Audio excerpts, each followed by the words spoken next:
I mean, yeah, we have, yeah, front row is from him and Julie, and yeah, Jim Martin and everything.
Sam, will you take a picture?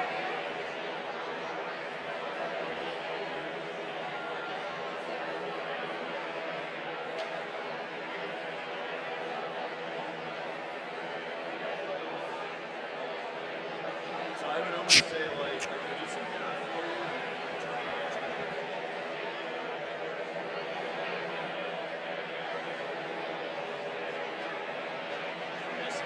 Check. Check.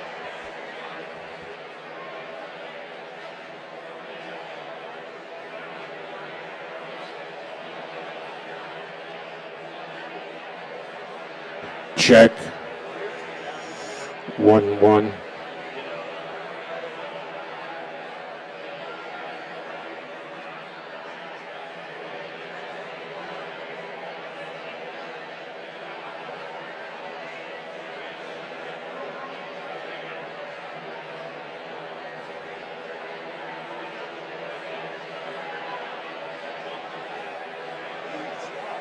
Check.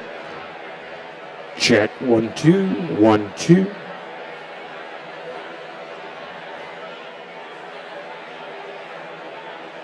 Check. 1-2.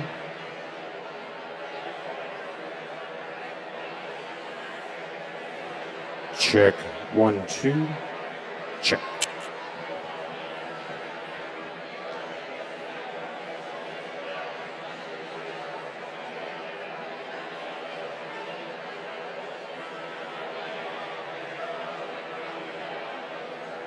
Check.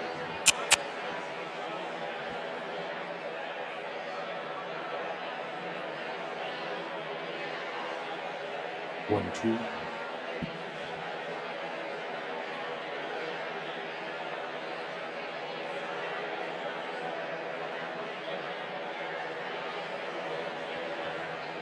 Check.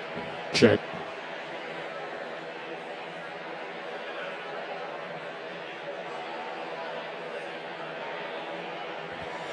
Check. 1-2. 1-2. Microphone test. Test. 1-2.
issue is this, right? Yeah, Too she's dark. gonna speak from Yeah. here first. Okay. Yeah, Yeah. it's too dark.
Good morning and wahoo wah, everyone.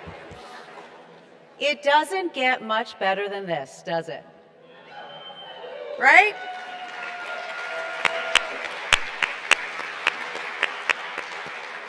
For those of you who I haven't had the pleasure of meeting yet, my name is Lily West, and I am the President and CEO of the UVA Alumni Association, and I am delighted to welcome you back to grounds for reunions. We can clap. We can clap. There's going to be a lot of clapping this morning, so it's good you're getting some practice. This weekend, we are thrilled to celebrate milestone reunions for the classes of, and here's where the clapping is really going to begin, 2021, they might still be sleeping, we got a couple. 2016, yes! 2011, all right, 2006, 2001, 1996, 1991, I knew it. I knew you were in here. 1986. I love it. 1981. I'm getting ready. 1976.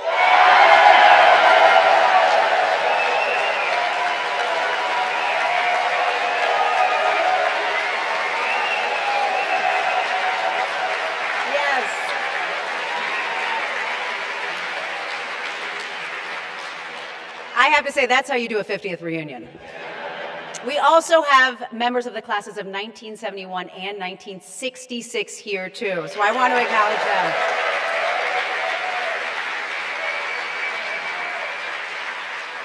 Thank you all so much for making the effort to be here. I certainly don't take for granted the opportunity to gather in person in this special place for granted. Coming together this year also feels especially meaningful because, as you all remember, your last reunions in 2021 took place virtually in the midst of COVID. And what's more, the class of 2021, who's celebrating their 5th reunion, graduated during the pandemic and marked the end of their UVA experience with a socially distanced ceremony in Scott Stadium. I know, not ideal. And the class of 2016, who is now marking their 10th reunion, missed the opportunity to celebrate their 5th reunion in person for that same reason.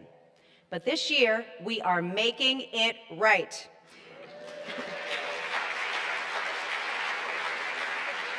To the members of the classes of 2021 and 2016, welcome to the tradition of reunions. We also have the honor of celebrating the members of the class of 1976 who are marking their 50th reunion. Congratulations on reaching this tremendous milestone and, of course, for your lifelong relationship with UVA. We are so grateful for your enduring commitment to the university and want to welcome you into the Thomas Jefferson Society, which is made up of alumni who graduated more than 50 years ago. So members of the class of 76, I know you're in here. Can you please stand so we can give you another round of applause?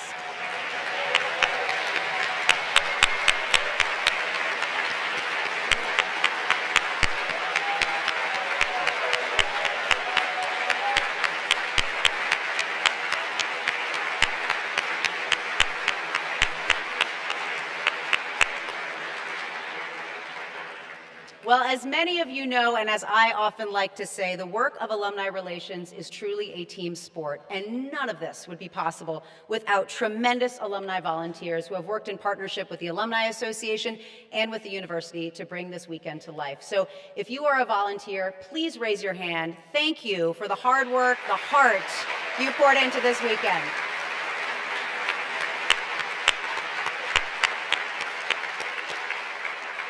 I also want to make sure that I recognize the exceptional students and staff. They're often scurrying around, they're checking you in, they're answering your questions, they're helping you to your seat. They pour so many hours into this weekend, and we at the Alumni Association are just so grateful for the collaboration and the creativity from countless partners who make reunions possible year after year. So huge thank you to all of them this weekend.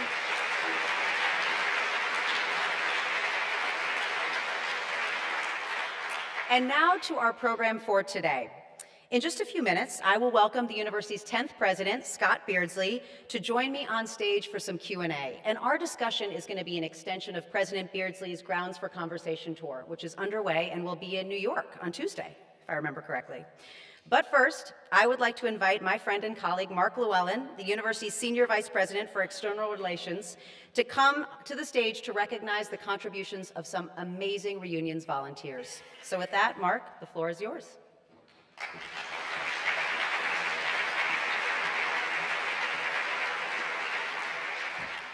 Well, good morning. Okay, let's try it again. Good morning. Okay. Late night on the corner, I think. Good to see everyone this morning. It's an honor to be here, and I have the humble responsibility to give out some hardware here today for some wonderful work done by volunteers and by our donors across grounds. If you haven't picked up on it though yet, a little bit of a trigger warning, there's going to be a lot of clapping. So if you're a little bit fuzzy from last night, I apologize for that right now. I've always been told not to bury the lead, so I'm going to get right to it. As of this morning, we have had 5,500 reunion alumni give this year. In addition, before we clap, all classes combined from the 5th to the 60th have committed over $110 million.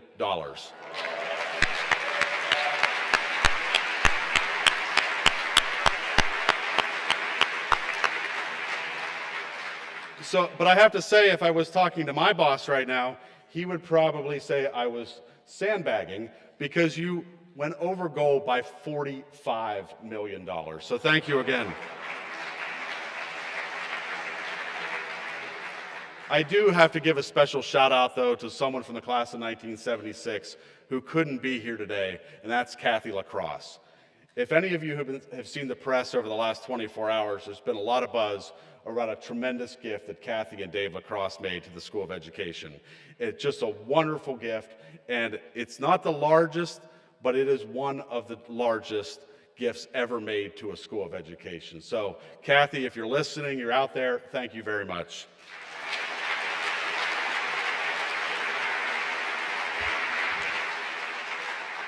Of course, I wouldn't be doing my job, though, if I didn't remind all of you that there's 24 days left in the fiscal year.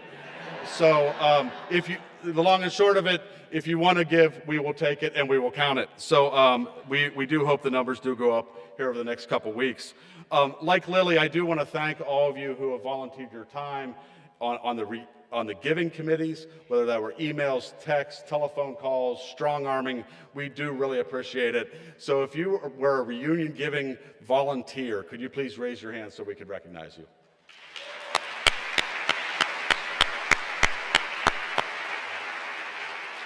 So before we get to the trophies, I do have a few statistics to share.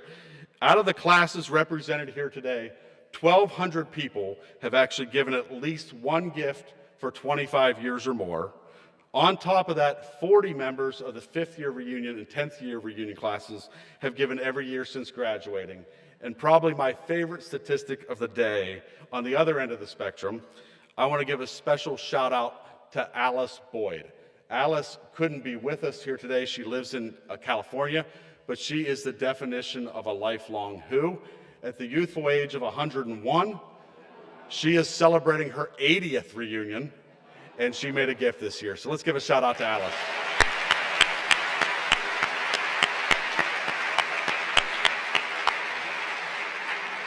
So now it's time to give out some trophies. But before doing that, I have something I want to share.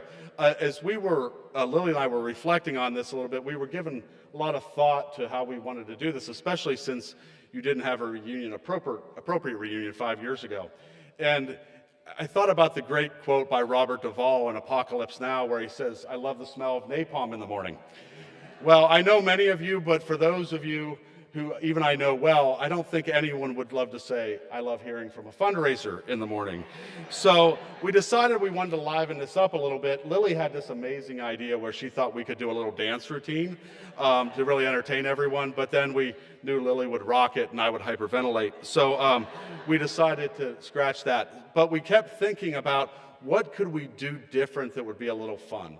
And we came up with the idea of maybe we have a special guest. Someone that would be a surprise to everyone, including the president, to join us this morning to help give away trophies. So we have so many luminaries around ground, so many great students, so many great athletes.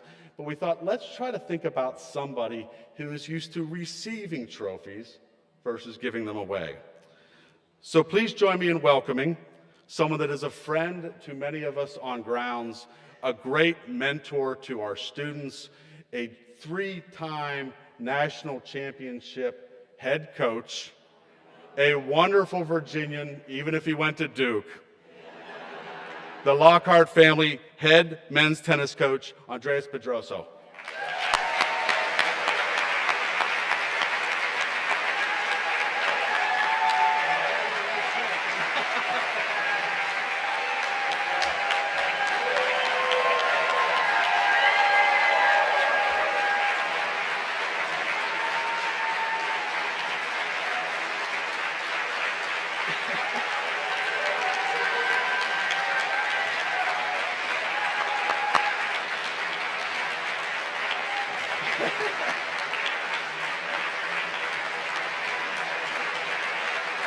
Thank you.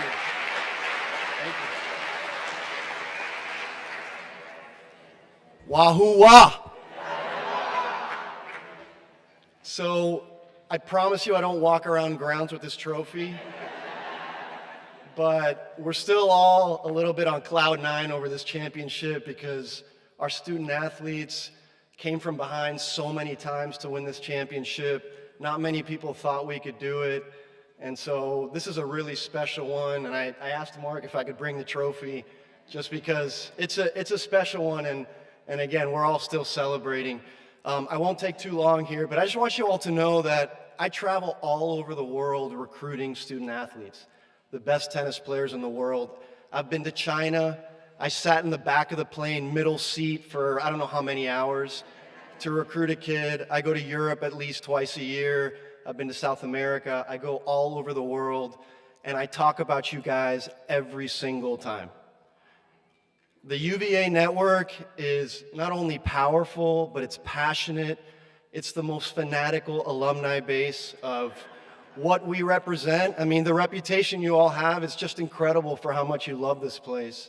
So I just want to thank you for that, because our players feel it, and that's why they fight so hard, and that's why they never give up. And it's just really special to be here, and I love this place as much as you guys do.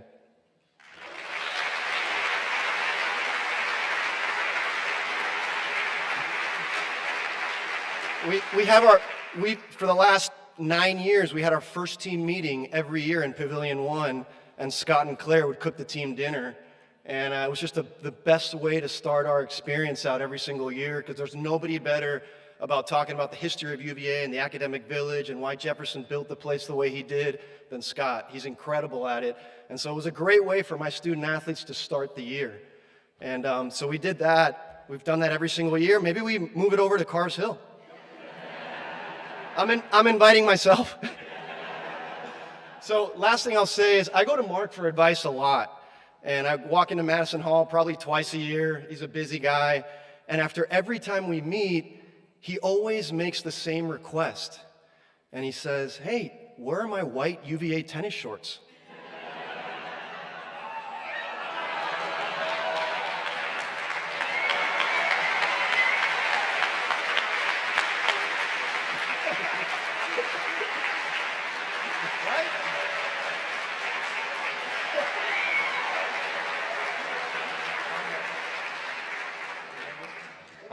Yeah, I'm glad they're not too short.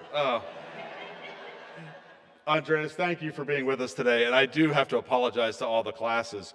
Andreas does have a little bit of a complex and trophy envy. So we did have to make the trophies a little smaller this year so that he didn't feel bad. But Andreas, thank you very much for being here.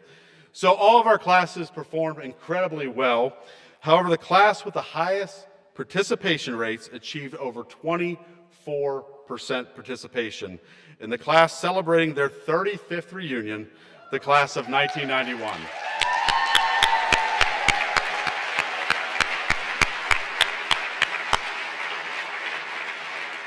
I'd like to invite my good friends and giving co-chairs Pam and Frank Edmonds and Jennifer and Scott Gwillem to the stage.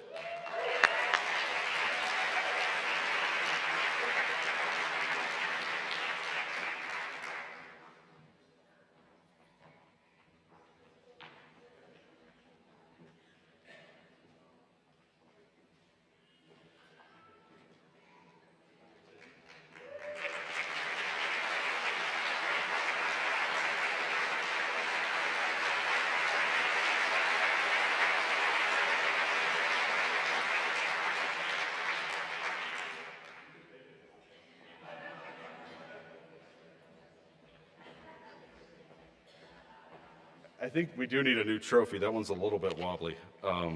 Maybe that could be a project for next year's class. Next, I'd like to recognize the class with the highest reunion year giving. The class committed over $66 million this year alone.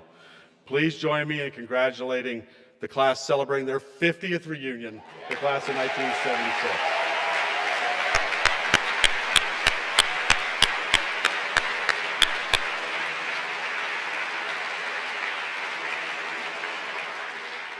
Before I ask the co-chairs to come up, we have something else to share. We have a new trophy this year. It's not like tennis, it's a bit like Little League. We have a lot of trophies. We now have a new trophy called the Wahoo Wah Cup, which will go to the class that has contributed the most since their last reunion. So we thought it was important. We always celebrate giving in the reunion year, but thought it would be great to celebrate the collective total since the last reunion. So the class of 1976 will also win the Wahoo Wah Cup because since their last reunion, they have given $158 million.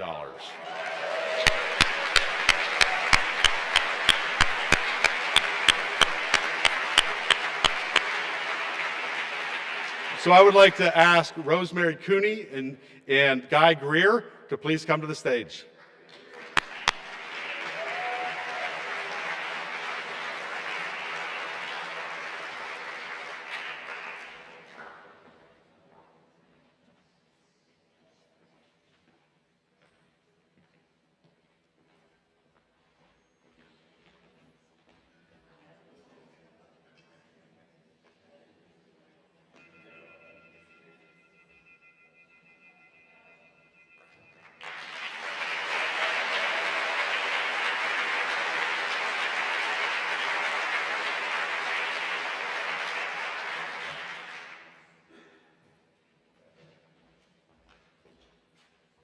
We have seen the trophies travel a bit, have a bit of fluid in them over the years.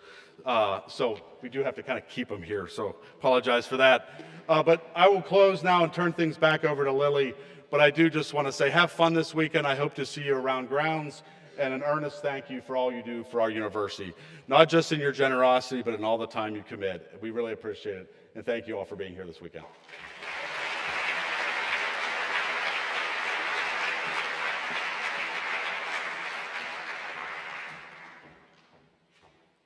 So I'm calling it now, tennis shorts and choreographed dance for next year's reunion. You heard it here first.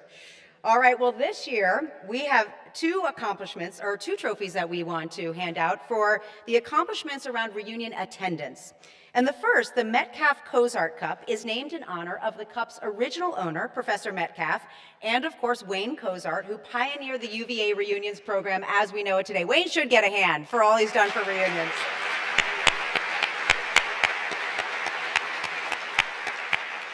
So the Metcalf Cozart Cup recognizes the class reunion committee with the highest attendance percentage at reunions. The second attendance trophy, the Loving Cup, dates back to a reunion celebration in 1913 and is awarded to the class with the highest overall attendance percentage at reunions. So this year, I am excited to present the Metcalf Cozart Cup to the class of 1976.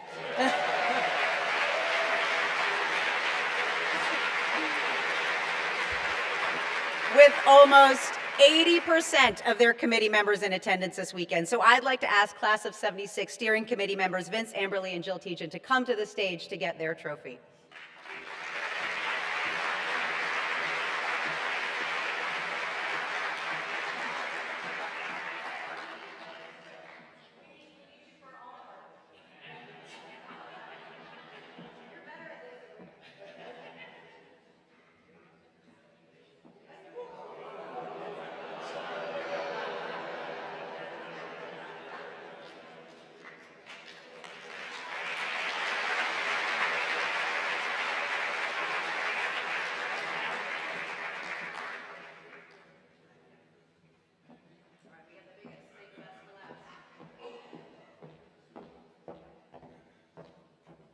And now for the Loving Cup. I am excited to present the Loving Cup to the class of 1991 with 12% of their class registered.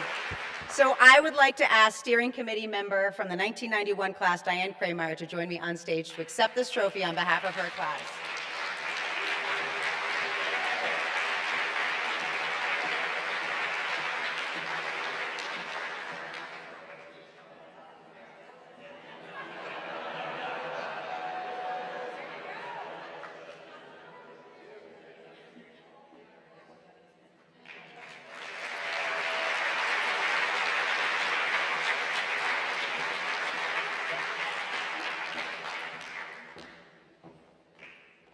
So congratulations again to the class of 1976 and 1991, and to each one of you for being here today. It really is such a joy and a privilege to celebrate with you.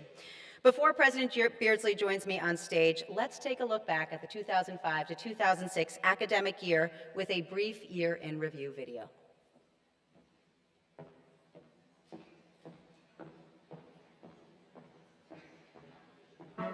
This year was my favorite year at UVA. This year, some of my favorite memories were being at the lawn, seeing the rotunda every day on my walk to class. I feel like I've grown up a ton this year. I'm moving into my freshman year, or first year dorm, sorry. I'm so happy and proud of her, but it's hard letting them go. The people really make the place, and what I remember the most is just us. The Harrison Olympic Sports Center isn't just a new building, it represents opportunity. I think the most fun part of this year was the Florida State game.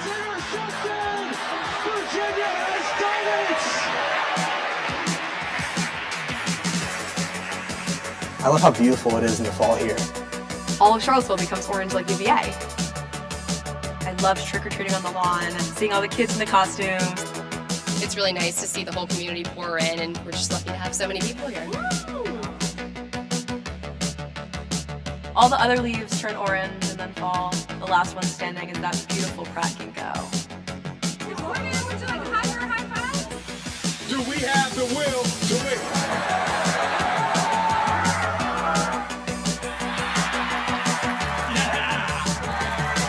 That's 11. That's 11. That's 11. We see the sky is the limit. We are always curious and we are always on pace to make the next big discovery.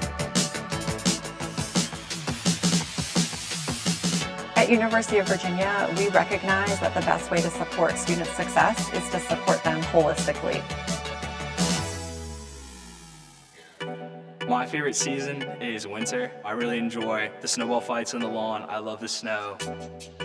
The first day that it snowed was like actually magical. Everyone was outside. It's gonna be bittersweet, kind of counting down for the light show to come on.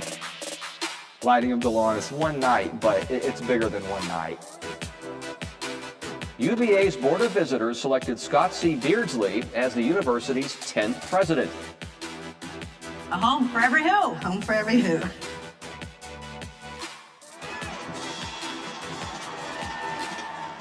We hold these truths to be self-evident that all made great people.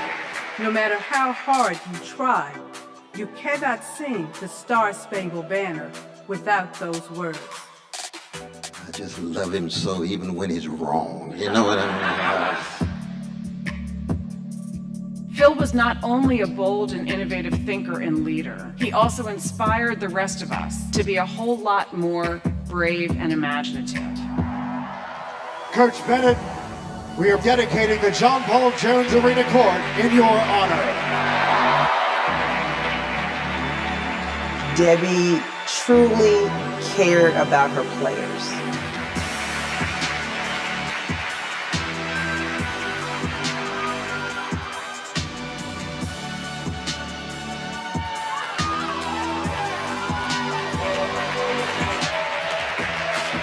Every day you get a new flower, a new fruit. This spring has felt especially nice.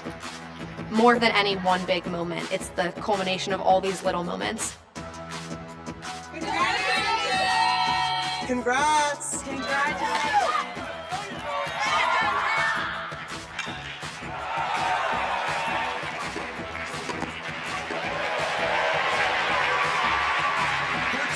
wins the ACC championship. I wouldn't be here if I didn't think that we could do really, really great things.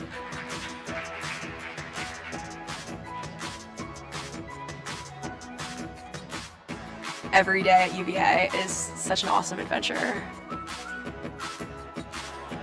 The past 4 years have been so special, so hard to let go. I feel so excited to walk down the lawn, take everything I've learned here and bring it into the world. I feel like my journey at the University of Virginia has shaped a lot of the way I view the world. I'm so excited for the future, but also so grateful for the fact that I got to go to UVA.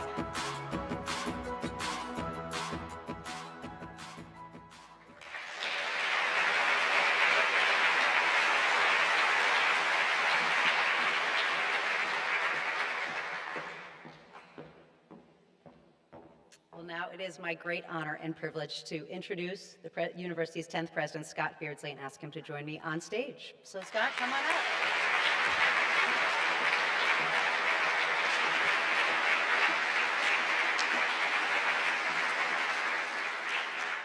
Well, what a year, Scott. And how about that men's tennis team? Unbelievable. You know, I learned a fun fact. There's been 2 national titles since I've been president. And someone told me that actually Virginia Tech's cumulative total in their entire history is 0.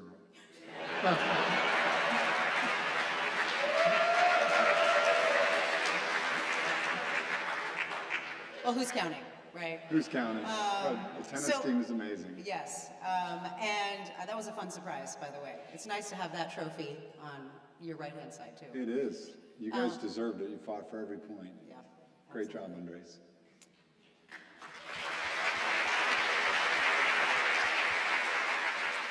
Well, I want to start with a moment of reflection because you're obviously sitting here in this room with alums who are celebrating reunions. You're just closing out your first semester as president.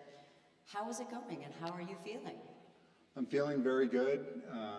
I love UVA, and it's been a continuation. We were living on the lawn for 10 and a half years, and then there was, call it a battlefield promotion in December, and I think it's gone very well. You know, when it started, we had this ice storm, if some of you might remember that, and one of my first activities was to go on the lawn and check it out and say, what's going on the lawn? And they were building igloos.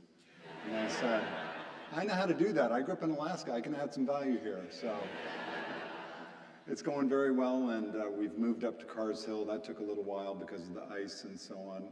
But we've gotten settled in. It's gone very well. I've met a lot of nice, amazing people. There's so many wonderful alumni. I used to meet more from the Darden side. Now I get to meet people from all over grounds, all over the world. I just want you to know what an honor and a privilege it is to serve. I'll do the best I can. Well, I have to ask. The move isn't that far, but there's a big difference between looking out on the lawn for 10 years and then going over to Carrs Hill. Are you getting any reprieve from the students, the tour groups, the raucous alumni who are back from reunions? Well, you know, I got home from work yesterday and there were like 600 people partying in my house. I was one of them. I'm so sorry. So yeah, it's a little bit different. It's a little bit the same. You know, when you walk out the front door of Pavilion 1, you see the rotunda, you see the lawn. It's hard to really beat that, especially early in the morning when the sun is rising over the West Range or East Range. But you know, Carrs Hill is also magical, and it's true. It's not very far away, but it did take a while to get settled in. And I'll just say there's some advantages and disadvantages of both. You know, at about 2 in the morning, the bar's usually empty and they go on the lawn. But you know, when you're at Carrs Hill, it's slightly different. You have a different menu. So the frats pick up their music at around 1 or 2 o'clock in the morning. And we get stereophonic sound actually, because on one side we have Zeta Psi and Mad Bull, and on the other side we've got Sigma Nu and other frats. So we actually get stereophonic sound. It's the true UVA experience you're getting. Truly. Yes. Well, I do want to jump into some of the big topics that are dominating conversations in higher education, and those are, you know, AI and athletics. And while those are very different issues, the reality is the question behind them is essentially the same, and it's how do you adapt to a rapidly changing landscape while keeping intact the university's values? And I'd love to start with AI, because if I remember correctly, in just about a month, you are getting a master's in practical ethics from Oxford. That is correct. Yes. And I also hear your wife says this is your last degree. Yeah, my wife Claire, this is my 4th one, and my wife informed me, you're done. You're over. No more. Well, it's obviously. I truly am a lifelong learner, and I decided a few years ago that I wanted to get back in the game on regulation of technology and artificial intelligence. It used to be one of my areas of interest at McKinsey & Company, where I used to work. And I see that AI is evolving quickly, and I started my career as a semiconductor engineer, and so I got involved in technology early on in my life. And I see what's happening is definitely transformational to society and also to what we do at UVA in education. I think we can all see the power of generative AI in ways that, we couldn't see before. The internet itself is a form of AI. All the apps we use, GPS, those are all forms of AI, but generative AI is a different thing. You can literally talk to something that is almost like a human, but is much quicker at learning and replying than we're used to. So I think it's an opportunity and a threat for UVA. And yes, we have to adapt, but if you think about different other discontinuities we face, just think about, for example, the dot-com boom, the internet, the rise of computers and all of that. That evolved and changed a lot of jobs too, and we'll have the same thing with AI, but I think this time what's different is that it's super exponential, so the power is growing, not like Moore's Law, doubling every year. It's more than that because it's the collective processing power, all the data centers being built. The performance is going up by more than 2 times a year. And so we're seeing each generation released as much more powerful than the prior one. So I see for UVA, we could talk about this for a long time, but I think the ethical side of it, for example, is something that we could stand out on. And that's why I went back to Oxford to do a degree in the ethics of AI. Dave and Kathy Lacrosse also endowed a very large Institute for Ethical AI at Darden that serves the university. So if you think about how will AI transform society, how do you think about that philosophically, ethically, legally, et cetera? That's something we can stand out on. We also have a great engineering school. And then we have to think about how do we make our students be ready to operate in a world of AI, be AI ready. It doesn't make any sense to graduate having no idea how to use the tools any more than it makes sense to graduate not knowing how to use your computer or the internet. At the same time, I think the discussion gets over-exaggerated or polarized. It's going to eliminate every job or not. I don't think it's like that. Yes, some jobs will disappear, new ones will emerge, but a lot of jobs will change in content. And that's an opportunity for us. We need to learn how to use AI in our education and how to teach our students, faculty, and staff to use it in what they do as they leave UVA or as they stay at UVA. I'll pause there. Well, there's obviously a lot more we could talk about, and I'm tempted to switch to athletics, which I don't know if we're going from hard to harder in tackling that topic.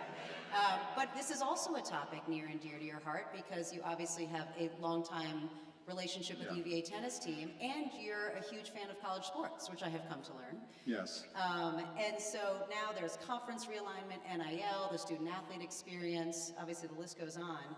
And so how are you thinking about UVA's place in this changing landscape while, again, staying true to the university's values? Athletics, if you step back and look at what it is, it's in a way a form of a semi-professional league. It's sort of like a mini industry unto itself. Used to be amateur student athletes, and that's all it is, but now it's TV rights, paying student athletes, and so on. There's been legal changes that have affected college athletics that are unprecedented, really. So what we have right now in college athletics, think about it, is like an industry where there's free agency every year, there's no salary cap whatsoever, and there's an unstable industry structure with unclear enforcement mechanisms. So if you don't obey the eligibility rules and so on, who is enforcing them? It's still not clear how that's happening. What is clear is that we're paying student athletes, and I have no problem with that. That's what the Supreme Court decided. We will obey with the law. But the industry structure itself is unstable, and that's because the cost, basically the model of athletics at universities was that football and maybe a little bit basketball would subsidize all the other sports. At least that was roughly the case in most of the ACC schools. Division III would be different, but let's say the best sports in the Division I would be like that. Then you say, well, now all the money that went from football to something else, all the Olympic sports, for example, That's gone. The football money goes to football because now you have to pay NIL money. So where does the money come for the rest? Well, there's no answer. It's just been an increase in cost structure, actually. So we will have to make efforts, and every other school will too, to endow Olympic sports and to find a new model. And in the meantime, in the next few years, if you sit in the ACC president's, basically the ACC board of directors is comprised of the presidents of the universities in the ACC. So I sit on that with Stanford, Berkeley, Duke, UNC, places like that. We all agree that there needs to be change, but there's not agreement across all the conferences on how to achieve that. And the reason for that is that the TV rights vary by conference. So the SEC has a more lucrative contract than the ACC, so you can't get agreement with everybody on how to enforce the new structure. So there will be instability in the structure, and lots of, basically congressional action is required at some point to have a national solution. If you want a national championship, you have to have people playing on a level playing field. How long will it take to get there? I don't know. In the meantime, my vision for UVA athletics is to win.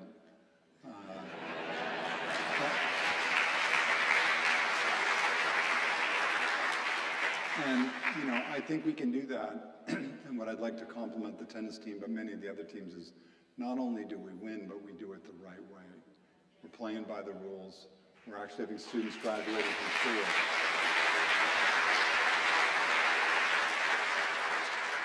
So we're in a relatively good position compared to many, because we're a school that has a lot of resources, and we have, as we saw all day long today and all last night, alumni who love the place. And so with the support and love of that community, we are able to compete and to basically bridge to that new future that we will have at some point once 35 attorney generals sign participation agreements and stuff like that. You need an act of God to basically get everybody to agree. But I think we'll eventually get there. But in the meantime, we do have great coaches, great student athletes, great facilities, and wonderful alumni. So with that working together, we'll be able to do very well compared to many until we hit a new equilibrium, and then I think we'll do well there too. Well, that's good to hear. I want to talk about another issue that's probably top of mind for many of the parents in the room, and I often hear from alumni families, which is around student health. Yeah. And I will give a quick plug for those who are back on grounds and haven't been here in a while. I encourage you to check out the Student Health and Wellness Facility and the Contemplative Sciences Center. You may touch on them too, but they're really extraordinary facilities that are helping to support this broader effort. But the question for you is, how is the university strengthening support for student mental health and well-being while also maintaining academic rigor and excellence? Yeah, I think the first point we just have to acknowledge is that at a national level, there is a mental wellness, issue there. The word anxiety comes to mind. It seems to be the way to encapsulate a lot of the stress that this generation feels, but it's a real thing, and I don't think we should be embarrassed about it. I just think it's there. And COVID basically raised it up into our eyesights and made it very clear that a lot of people are quite stressed about the world, and for whatever reason. I personally believe a lot of it has to do, not uniquely, but social media, I think, raises your social comparison. You don't feel that you are as good as you actually are. You compare yourself to the best in the world every time. And so if your expectations rise to the asymptote maximum, you can never improve faster than your expectations are increasing. So you feel inadequate. And I think that's behind a lot of the stress and anxiety that a lot of people feel. You look at them and you say, you're amazing. And they're like, yeah, but I went on Instagram and I don't feel so amazing anymore. And it's true, that's the life they lead. And I think it's really a problem, actually. And so what can we do? Well, one thing we can do is we can build the self-confidence and the self-esteem of these amazing young people so that they actually feel that they are worth something. And what's amazing to me is the number of talented people I meet that somehow wonder if they're any good. So we have to do our job to make sure that we build their self-confidence and their self-esteem, because every human has self-worth, and we need to enforce that. And secondly, we are doing a lot of things like increasing the counseling support, the places you can go if you don't feel good. We've added tremendously to our support system and network. I think that is something we need to stay on. But I see some other opportunities. You have to offer alternatives. And so one of the ideas I have for UVA is what I call connected grounds. How do we better connect our grounds together? I think we can all agree that we have beautiful grounds, beautiful trees, the magnolia tree, the ginkgo tree. The grounds are just unbelievable. But as UVA has grown, it's harder to connect it all together.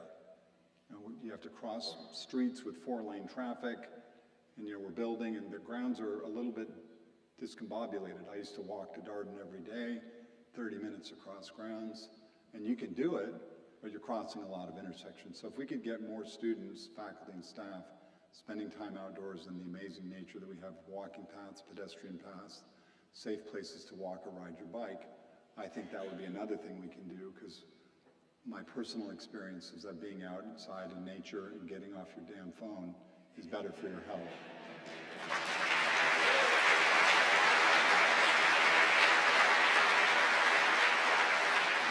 Those are words to live by. I do want to talk about one of the defining features of your career, which is how global it's been and how many places you've been able to travel. And so I'm curious how that perspective is informing your leadership now. Well, I was born in a rural town in Maine, and then I grew up in Alaska. But then there was a moment in my life where I finally was able to get a U.S. passport and travel. It took me until I was about 20 years old. I'd never traveled really outside the country except over the border to Canada once.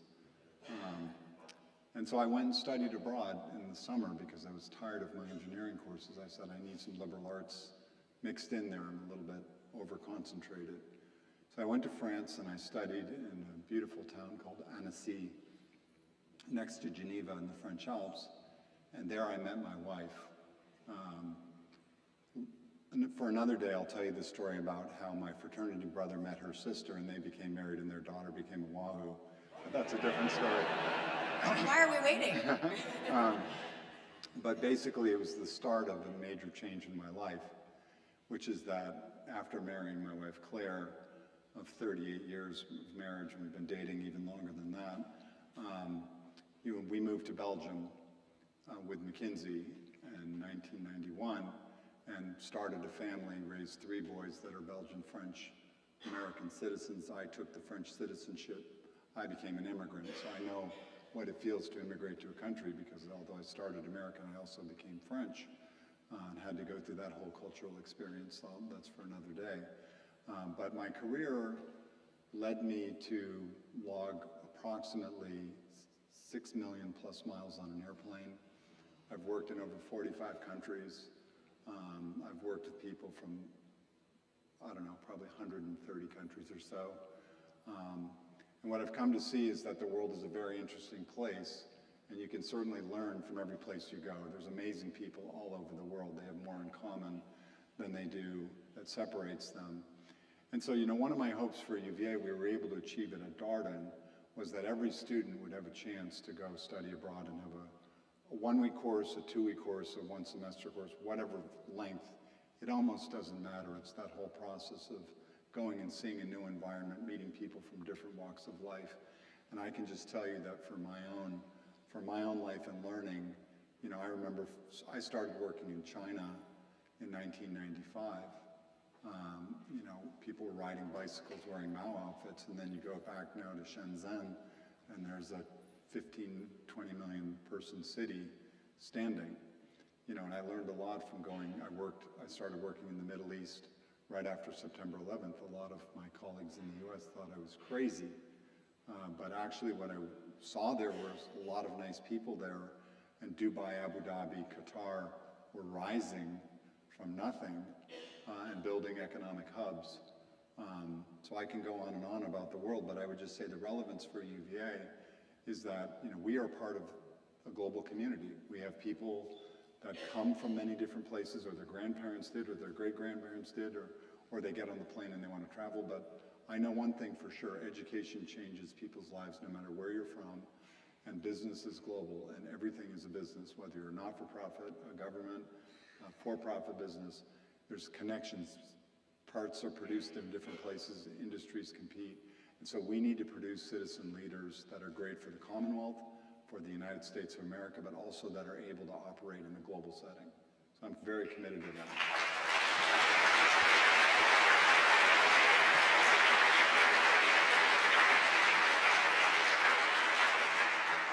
Well, I'm going to take us from a global perspective back to Charlottesville. So this is a more lighthearted question, but we're here at reunions, which has become one of the most treasured traditions at UVA. And so I have to ask, as president, are there any traditions that you hope to start while you're here? You know, a lot of people were like, well, you know, Run with Jim was so good and so on. How about Trot with Scott? And I said, you know, I'm a tennis player, you know? I can run. My brother's a really good runner. He won the Chicago Marathon 45 and over. He lives in Charlottesville. But you don't want to run with Scott's brother. Although you do, actually. He's really good. So, you know, I think it's going to be like Eat with Scott. You know, my wife, Claire, the love of my life, she's Belgian and French. And, you know, I'm very blessed because she's the daughter of a French cooking professor that grew up in Saint-Rémy-de-Provence. So if you've ever been to Provence or heard of Provence, let's just say that Mediterranean diet and all that stuff, that comes from that region. And her father was from the French Alps, so all the cheese and stuff like that. So I'm blessed. So she's really good at making things like crepes, and Belgium is good for waffles. I like all kinds of food. So there's definitely going to be some of that, but we're just going to also keep certain traditions like Arts on the Hill. We're a musical family. I used to sing in the choir. I had a band at McKinsey called McFloyd. I was the lead singer. It's true. We played venues with at least this many people or more. So, you know, and the lead guitarist actually is an adjunct at Darden, so stay tuned. We'll have to book you for next year, reunions. Yeah, so we're going to do lots of different stuff, but not Trot with Scott. All right, well, I always like to end on a high note, and so, you know, I want to give alumni something to think about as they leave here after reunions is done. So looking ahead, what excites you most about UVA's future? You know, first of all, just the people. You can't replicate this culture. I went to 4 different schools. You could spend all the money you want in an endowment trying to build a culture. You could never build one that's amazing as this. So, you know, it's sort of like when I arrived.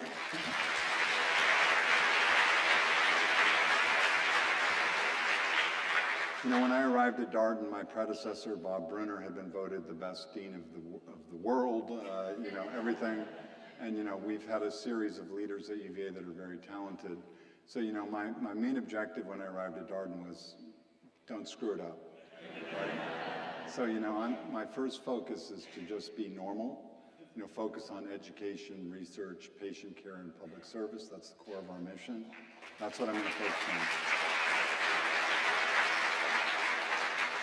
And, you know, I just get excited about the people. You know, the way I view it is everyone, no matter what your belief or how angry you've been over whatever issue in the last 5 or 10 years, I know one thing, is that Wahoos love UVA. And so really, my goal is to get all that love channeled in a positive direction. You know, if we can just get everybody united about a few themes that we want to achieve, we will achieve them, because Wahoos love UVA. So that's what I'm hopeful for. That's what I talked about at graduation in my speech, was about commonality. What are the things that we share together? Not the things that divide us. What are the things we share together? And one of those things is loving UVA. So can we pick a few things like winning in athletics, having need-based aid for our students, building a connected grounds, stuff like that, hiring the best faculty every year, and having our culture stay united, among many other things, taking care of the patients.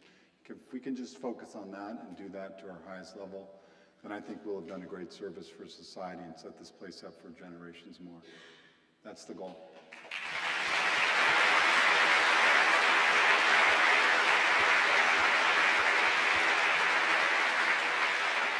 Well, Scott, thank you so much. And Wahoos Love UVA is probably the perfect note to end on.